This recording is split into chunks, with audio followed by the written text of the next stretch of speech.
Okay guys, आज हम लोग पढ़ेंगे ब्रह्मांड की उत्पत्ति के बारे में। आज हमारी ये क्लास जो होगी ज्योग्राफी की एक बहुत अच्छी क्लास होगी, जो ब्रह्मांड की उत्पत्ति कैसे हुई उसके बारे में आज हम लोग बढ़िया से समझेंगे कि ब्रह्मांड की उत्पत्ति कैसे हुई है। ठीक है, तो हम चलिए फिर शुरू करते हैं ब्रह्मांड की बात। अगर हम लोग कभी भी अगर ब्रह्मांड की अगर बात करते हैं तो सबसे पहले हम अपने आप को देखते हैं कि हम लोग हैं कहाँ पर। अभी हम लोग देखते हैं कि हम लोग धरती पर हैं। ठीक है, धरती पर है और हम लोग को इतना पता है कि हम लोग पृथ्वी एक ग्रह है और उसी ग्रह के बीच हम लोग रहते हैं। ठीक है मित्रों, तो अगर सबसे बड़ी बात होती है कि यह धरती है और पृथ्वी एक ग्रह है, तो ग्रह कहाँ है। देखिए, बात होती है कि ये हम लोगों की पृथ्वी है। यह मानते हैं हम लोग कि यह हम लोगों की पृथ्वी है। और यह पृथ्वी कहाँ है, तो यह पृथ्वी सौर मंडल में है। कहाँ है मित्रों? सौर मंडल में है, क्योंकि ऐसे ही सौर मंडल में बहुत सारे कुल मिला के 8 ग्रह हैं। सौर मंडल में 8 ग्रह माने जाते हैं, तो इसे सौर मंडल कहा जाता है। सौर मंडल कहा जाता है। ठीक है मित्रों, और सौर मंडल के ऊपर अगर हम लोग देखेंगे तो ये सौर मंडल कहाँ है। अगर बात होती है कि हम लोग कहाँ हैं, हम लोग सौर मंडल मतलब कि पृथ्वी कहाँ है, पृथ्वी सौर मंडल में। और सौर मंडल कहाँ है, तो सौर मंडल हम लोग बात करेंगे कि सौर मंडल हम लोगों का मिल्की वे में है। ठीक है मित्रों, मिल्की वे में है। मिल्की वे में है यानी दुग्ध मेखला में है। दुग्ध मेखला में है। इसके बारे में हम लोग चर्चा बढ़िया से करेंगे। दुग्ध मेखला में है। अगर हम लोग बात करें कि दुग्ध मेखला कहाँ है, तो दुग्ध मेखला आपका ब्रह्मांड में है। कहाँ है मित्रों? ब्रह्मांड में है। इन चीज़ों को हम लोग बढ़िया से पढ़ेंगे। ठीक है, तो अब बात होती है कि दुग्ध मेखला का अंत कहाँ है। दुग्ध मेखला कितने हैं, तो दुग्ध मेखला अनंत है। इसका कोई अंत बिल्कुल ही नहीं है। तो चलिए फिर हम अपने टॉपिक को शुरुआत करते हैं। अपने टॉपिक की शुरुआत करते हैं कि ब्रह्मांड की उत्पत्ति आखिर कैसे हुई, क्योंकि ब्रह्मांड की उत्पत्ति होने से ही सब चीज़ों का उत्पत्ति हुई है। ठीक है, अगर हम लोग सबसे पहले बात करें ब्रह्मांड की उत्पत्ति के बारे में, अगर सबसे पहले हम ब्रह्मांड की उत्पत्ति के बारे में बात करें तो ब्रह्मांड में सबसे पहले कुछ भी नहीं था। ठीक है मित्रों, कुछ भी यानी कि कुछ नहीं था, कुछ भी नहीं था, कुछ नहीं था। केवल एक चीज़ था, वो था शून्य। केवल शून्य था, केवल शून्य था। यह केवल शून्य था पहले, और इस शून्य के पास भी कुछ भी नहीं था, और ना ही ये शून्य कुछ था। बस इसके पास एक गुरुत्वाकर्षण बल था। क्या था मित्रों? गुरुत्वाकर्षण बल था। गुरुत्वाकर्षण बल था। गुरुत्वाकर्षण बल था इसके पास। गुरुत्वाकर्षण बल जो था इसके पास, जो गुरुत्वाकर्षण या ग्रेविटेशनल फोर्स है इसके पास, यह जो है ग्रेविटेशनल फोर्स के कारण, यह ग्रेविटेशनल फोर्स के कारण जो अगल बगल की जितनी भी चीज़ें हैं सबको अट्रैक्ट करता है, यानी सबको आकर्षण करता है और सबको अपनी तरफ खींचता है। यह शून्य को अलग एक नाम से भी जाना जाता है, उसको सिंगुलैरिटी के नाम से जाना जाता है। शून्य को सिंगुलैरिटी के नाम से जाना जाता है। किस नाम से जाना जाता है? सिंगुलैरिटी। सिंगुलैरिटी के नाम से जाना जाता है। ये क्वेश्चन कई बार पूछता है कि शून्य को किस नाम से जाना जाता है? सिंगुलैरिटी के नाम से जाना जाता है। ठीक है मित्रों, सिंगुलैरिटी के नाम से जाना जाता है। बात यहाँ पर ये होती है कि हम लोग के धरातल पर यानी हम लोग के ब्रह्मांड में कुछ भी नहीं था। उस समय केवल शून्य था, शून्य था, और शून्य को सिंगुलैरिटी के नाम से जाना जाता है। ठीक है, अब उस शून्य के पास क्या था, तो शून्य के पास केवल गुरुत्वाकर्षण बल था। शून्य के पास केवल गुरुत्वाकर्षण बल था, और इसी बल से बहुत सी चीज़ों को अट्रैक्ट अपनी तरफ करता है, और छोटे मोटे कंकड़ या फिर गैस बहुत सारी यहाँ पर क्या हो जाती है कि शून्य के पास एकजुट हो जाती है। मतलब कि बहुत सारा गैस इसके पास और बहुत सारे छोटे मोटे कण जो होते हैं, कैसे होते हैं, बहुत सारे जाके यहाँ पर जमा हो जाता है, और जमा होने के कारण यह बहुत संघनित हो जाता है। यह शून्य संघनित हो जाता है, संघनित हो जाता है।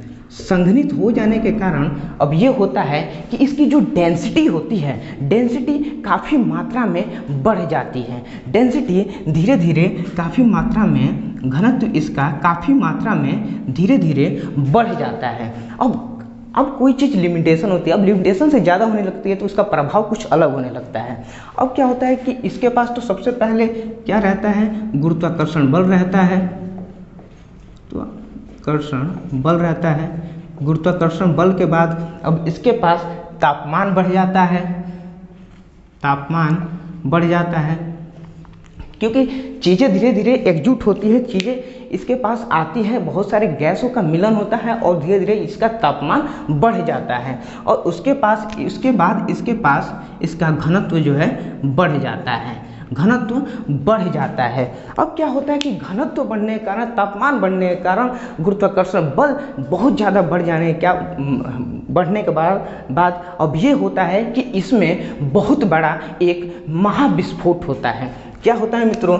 बहुत बड़ा महाविस्फोट होता है। विस्फोट होने के कारण कई भाग में कई टुकड़े अलग अलग बिखर जाते हैं, ठीक है, कई टुकड़े अलग अलग बिखर जाते हैं और बहुत बड़ा विस्फोट होता है, यानी महाविस्फोट उसे कहा जाता है, महाविस्फोट कहा जाता है, इसे महाविस्फोट के नाम दिया गया। ये महाविस्फोट हुआ कब? तो माना जाता है कि यह महाविस्फोट 15 अरब वर्ष पहले हुआ था। कब हुआ था? तो 15 अरब वर्ष पहले ये विस्फोट माना जाता है कि यह हुआ था।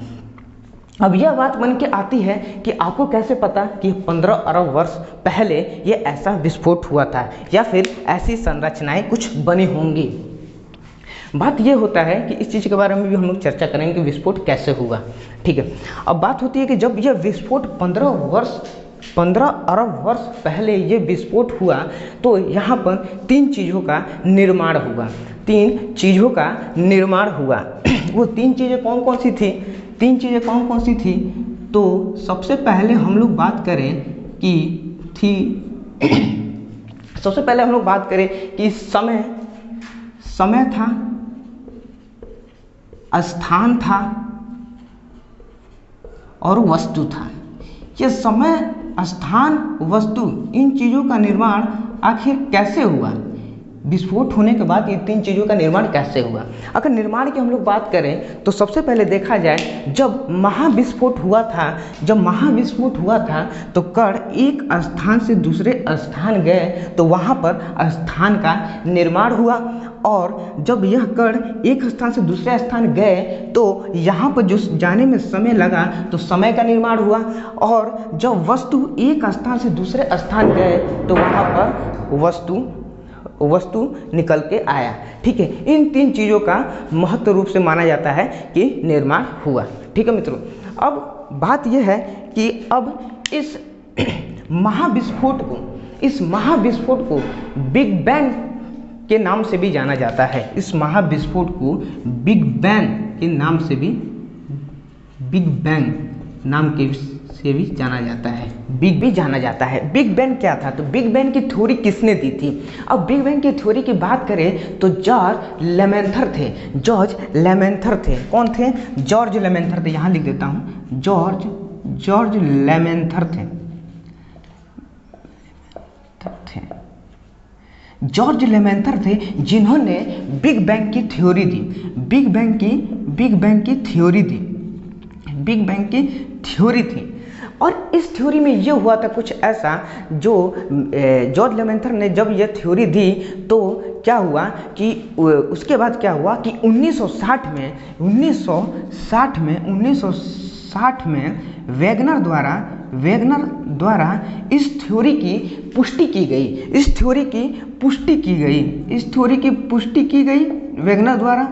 वेगनर द्वारा इस थ्योरी की पुष्टि की गई। और उसके बाद क्या हुआ है कि डॉपलर प्रभाव द्वारा इस थ्योरी की पुष्टि की गई, डॉपलर प्रभाव द्वारा इस थ्योरी की पुष्टि की गई, ठीक है मित्रों। अब बात यह बन के आती है कि जब यहाँ विस्फोट हुआ, जब महाविस्फोट हुआ तो 1 सेकंड जब बीता, 1 सेकंड बीतने के बाद अब क्या हुआ कि जितने भी टुकड़े हुए थे सब गर्म पड़े थे। तब वहाँ पर एक सेकंड बीतने के बाद, एक सेकंड मात्र बीतने के बाद अब वहाँ क्या होता है कि 2 कणों का निर्माण होता है, जो पहला है मूल कण और दूसरा है प्रतिकण, ठीक है।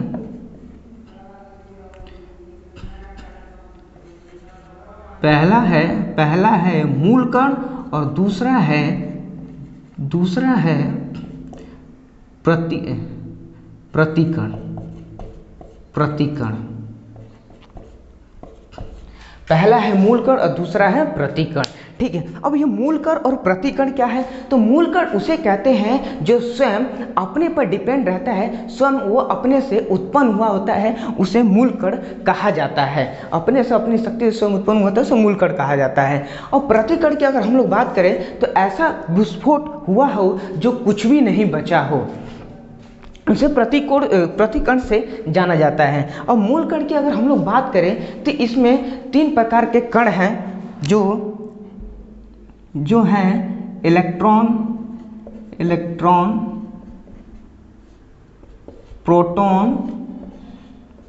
प्रोटॉन और तीसरा है न्यूट्रॉन।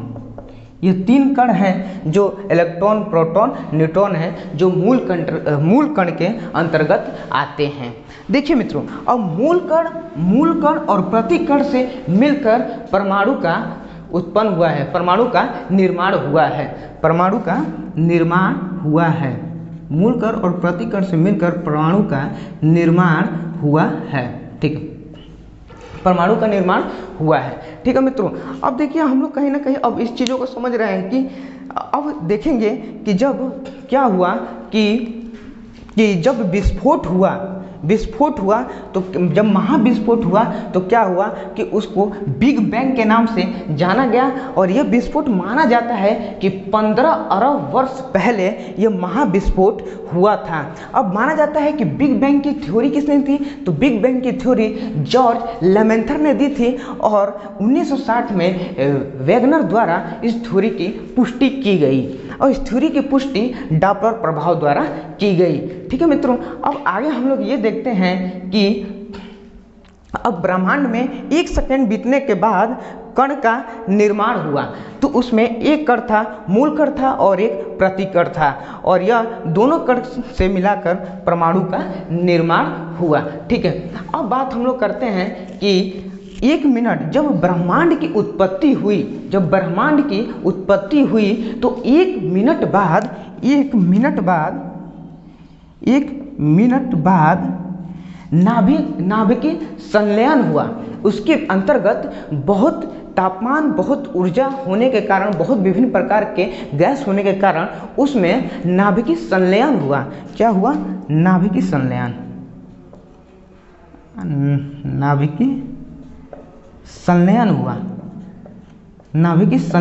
हुआ। अब नाभिकीय संलयन जहाँ हुआ तो माना जाता है कि यह नाभिकीय संलयन सबसे पहले हाइड्रोजन में हुआ।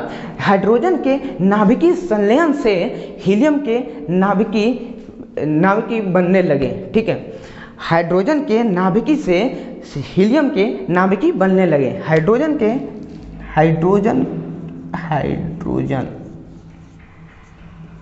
के नाभिकीय से हीलियम के नाभिकीय बनने लगे। हाइड्रोजन के नाभिकीय से हीलियम के भी नाभिकीय बनने लगे। तब जाकर यहाँ पर बहुत अधिक मात्रा में हाइड्रोजन और हीलियम के मिलने से बहुत अधिक मात्रा में, संघन मात्रा में वहाँ पर क्या होता है कि बादलों का निर्माण होता है। बहुत बड़े बड़े बादलों का निर्माण होता है जिसे मंदाकिनी के रूप से जाना जाता है, मंदाकिनी के नाम से जाना जाता है। ठीक है मित्रों, मंदाकिनी के नाम से जाना जाता है। ठीक है मित्रों, मंदाकिनी के नाम से जाना जाता है। ठीक है, मंदाकिनी को अलग अलग नामों से जाना जाता है। मंदाकिनी को मिल्की वे भी कहा जाता है, दुग्ध मेखला भी कहा जाता है। इन सभी नामों से उसको जाना जाता है। अब जब यह निर्माण हुआ, मंदाकिनी का निर्माण हुआ, तो इसमें क्या हुआ कि जब हाइड्रोजन और हीलियम के नाभिकीय संलयन से बहुत सारे बादलों का निर्माण हुआ, उन बादलों को मिल्की वे यानी मंदाकिनी कहा गया। तो बहुत सारे बादलों और बहुत सारे तारों का हाइड्रोजन और हीलियम के मिलने से निर्माण हुआ है। ठीक है, निर्माण हुआ है। तो उसी बीच एक तारा है जो उसको उसका कलर जो होता है, उसका रंग जो होता है वो पीले कलर का होता है। वो किस कलर का तारा होता है? पीले कलर का होता है, पीला कलर उसका होता है। वो पीले कलर का तारा कौन सा है? तो उस तारे को सूर्य कहा जाता है। क्या कहा जाता है? सूर्य भी एक तारा है। सूर्य माना जाता है कि एक तारा है, बहुत बड़ा तारा। एक पीला तारा है, पीला तारा है जिसे सूर्य कहा जाता है। और एक नीला तारा है, नीला तारा है जिसे, इस पीले तारे को सूर्य कहा जाता है और नीले तारे को हम लोग रीजल तारा के नाम से जानते हैं। किस नाम से जानते हैं मित्रों? रीजल तारा के नाम से, रीजल तारा के नाम से जानते हैं। और एक और तारा है जो लाल रंग का तारा होता है, लाल रंग का होता है, उसे हम लोग आगे पढ़ेंगे। जब तक हम लोग तारों के बारे में, तो हम लोग अगली एक वीडियो बनाएंगे, उन वीडियो में इन तारों के बारे में समझेंगे। सबसे बड़ी बात होती है कि पीला, नीला, लाल क्यों कलर होता है। जो बात होती है कि नीला कलर जो होता है, बिल्कुल उसके अंदर तापमान बहुत ज़्यादा होती है, तो उसके कारण उसका कलर जो होता है नीला हो जाता है। और तापमान घटने के बाद उसका कलर पीला हो जाता है। और उससे जब तापमान घटता है तो उसका कलर लाल हो जाता है। और जब और भी तापमान घटता है तो तारों नष्ट हो जाते हैं, यानी तारे ख़त्म भी होते हैं। ऐसा नहीं है कि तारों का जीवन काल बना रहता है, तारे ख़त्म भी होते हैं। ठीक है, तो इस तारों ओरों के बारे में तो हम अगले वीडियो में समझेंगे। तो सबसे पहले अब और हम लोग आगे ये देखेंगे कि यहाँ मंदाकिनी का निर्माण तो हो गया, मंदाकिनी का निर्माण हो गया और बहुत सारे तारों का भी साथ साथ में निर्माण हो गया। तो एक अमेरिका के वैज्ञानिक थे, एक अमेरिका के बहुत बड़े वैज्ञानिक थे, उनका नाम था एडविन हबल था। क्या नाम था? उनका नाम एडविन हबल था, एडविन हबल था। ठीक है मित्रों, उनका नाम एडविन हबल था। इन एडविन हबल ने यह अमेरिका के बहुत बड़े वैज्ञानिक थे। इन एडविन हबल ने क्या किया कि एक टेलीस्कोप का निर्माण किया और उस टेलीस्कोप के निर्माण से उन्होंने एक बहुत बड़ा रिसर्च किया। इन्होंने एक रिसर्च ये किया कि इन्होंने सबसे पहले मंदाकिनी के बारे में समझा। उस टेलीस्कोप से मंदाकिनी को देखा और मंदाकिनी को जब इन्होंने देखा कि बहुत सारे मिल्की वे जो थे, मंदाकिनी थे, जगह जगह जो मंदाकिनी थे एक दूसरे से अलग हो रहे थे, एक दूसरे से धीरे धीरे वो अलग हो रहे थे। तो फिर इनको ये कुछ बात पची नहीं और फिर कुछ दिन बाद फिर रिसर्च किया और फिर उन्होंने देखा, तो फिर उन्होंने यही पाया कि मंदाकिनी एक दूसरे से अलग अलग हो रहे थे। तब उनको पता चला कि आज से 15 अरब वर्ष पहले जो महाविस्फोट हुआ था वो उसका प्रभाव आज भी है, उसका प्रभाव आज भी है। तो यहाँ पर मित्रों हमने इन चीज़ों को समझा। और सबसे पहले एक बार और हम लोग रिवाइज कर लेते हैं इन चीज़ों को। ठीक है, तो सबसे पहले हम बात करते हैं ब्रह्मांड की बात करेंगे तो ब्रह्मांड में कुछ भी नहीं था। सबसे पहले अगर ब्रह्मांड की बात करें तो ब्रह्मांड में बिल्कुल कुछ भी नहीं था, बस केवल शून्य था और शून्य के पास केवल गुरुत्वाकर्षण बल था। अब इस गुरुत्वाकर्षण बल से यह अट्रैक्शन था, आकर्षण के कारण यह सब चीज़ों को अपनी तरफ खींचता है, सब चीज़ों को धीरे धीरे अपनी तरफ खींचता है। तो जैसे बहुत सारे गैस, तापमान, घनत्व सब इसके अंदर बढ़ता गया और यह बहुत मात्रा में बढ़ गया। इसका घनत्व बहुत ज़्यादा भारी हो गया। इसके कारण इसका एक विस्फोट हुआ और इस महाविस्फोट होने पर जब महाविस्फोट हुआ था तब इसके कण छितर वितर हो गए थे, मतलब कि इधर उधर बिखर गए थे। तब क्या होता है कि 3 चीज़ों का निर्माण होता है, समय का, स्थान का और वस्तु का। 3 चीज़ों का निर्माण होता है, समय, स्थान और वस्तु, 3 चीज़ों का निर्माण होता है। समय कैसे हुआ? समय का तो एक कण जब फूट कर दूसरी जगह पहुंचा तो ये जाने में जो समय लगा वहाँ पर समय का निर्माण हुआ, और एक स्थान से दूसरे स्थान पहुंचा तो वह स्थान का निर्माण हुआ, और जब एक वस्तु दूसरे जगह वस्तु पहुंचा तो वहाँ वस्तु का निर्माण हुआ। तब यह देखने में आता है कि यही महाविस्फोट हुआ था। जब यह महाविस्फोट हुआ तो इसे बिग बैंग के नाम से जाना गया। बिग बैंग अब माना जाता है कि बिग बैंग की थ्योरी किसने दी, तो बिग बैंग की थ्योरी यहाँ पर हमने लिखा था कि जॉर्ज लेमेंथर ने यह थ्योरी दी थी। और 1960 में क्या हुआ कि वैगनर द्वारा इस थ्योरी की पुष्टि की गई और यह थ्योरी की पुष्टि डॉपलर प्रभाव द्वारा किया गया था। ठीक है, अब क्या होता है कि विस्फोट के 1 सेकेंड बाद कणों का निर्माण होता है। कणों का निर्माण होता है। जो 2 कण पाए गए थे, एक मूल कण था और एक प्रतिकण था। ठीक है, तो मूल कण वो होता है जो स्वयं अपनी शक्ति से उत्पन्न हुआ होता है, उसे मूल कण बोलते हैं। और ऐसा विस्फोट जो कुछ नहीं बचा हो उसे प्रतिकण बोलते हैं। इस मूल कण में इलेक्ट्रॉन, प्रोटॉन, न्यूट्रॉन का निर्माण हुआ था। ठीक है, और मूल कण और प्रतिकण दोनों कण को मिलाकर परमाणु का निर्माण हुआ। ठीक है मित्रों, इन चीज़ों को इतना हम लोग समझे हैं। ठीक है, अब एडविन हबल के बारे में हम लोगों ने देखा कि अमेरिका के तो विस्फोट होने के बाद अब बात हम लोग कहे थे कि जब क्या हुआ कि आगे 1 मिनट जब हुआ तो नाभिकीय संलयन हुआ। 1 मिनट जब विस्फोट के 1 मिनट बाद नाभिकीय संलयन हुआ। मान लीजिए 1 मिनट बीतने के बाद अब इनके बीच क्या हुआ, नाभिकीय संलयन हुआ।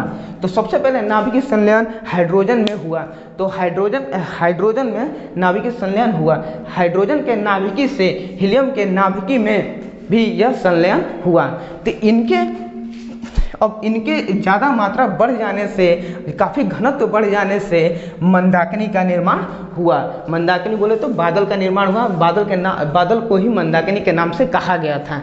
ठीक है, और मंदाकिनी को मिल्की वे और दुग्ध मेखला के भी नाम से जाना जाता है। ठीक है, दुग्ध मेखला के भी नाम से जाना जाता है। तो अमेरिका के एक वैज्ञानिक हुआ करते थे। उन वैज्ञानिक ने टेलीस्कोप का निर्माण किया और टेलीस्कोप से उन्होंने देखा कि मंदाकिनी में, वो वैज्ञानिक का नाम तो एडविन हबल था, और उन्होंने देखा कि मंदाकिनी में दिन पर दिन दूरियां बढ़ती जा रही है। तब उनको पता चला कि मंदाकिनी में 15 अरब वर्ष पहले, यानी 15 अरब वर्ष पहले, शायद मैंने लिखा नहीं है क्या, लिखा देखो, 15 अरब वर्ष पहले जो ये विस्फोट हुआ था इसका प्रभाव अब भी नज़र आ रहा है। अब ये पता कैसे चला ये 15 अरब वर्ष पहले है, क्योंकि टेलीस्कोप से देखने से पता चला था कि विस्फोट जब हुआ था तो चीज़ें अपने आप दूर हो रही थी। मतलब कि जब टेलीस्कोप से देखा गया कि दिन पर दिन चीज़ें एक दूसरे से दूर होती जा रही थी, तब उनका टाइम एंड डिस्टेंस, आपने मैथ पढ़ा ही होगा, तो उसके प्रति उसको निकाला गया कि इतने समय के बाद कभी यहाँ विस्फोट हुआ होगा, कभी यहाँ चीज़ें जुड़ी होंगी, कभी ये चीज़ें एक हुई होंगी। तो इससे ये पता चला।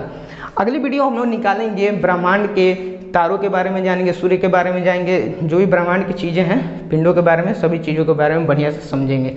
अगर क्लास अच्छी लगी हो तो लाइक करना, सब्सक्राइब करना, शेयर करना और कमेंट करना। थैंक यू, धन्यवाद।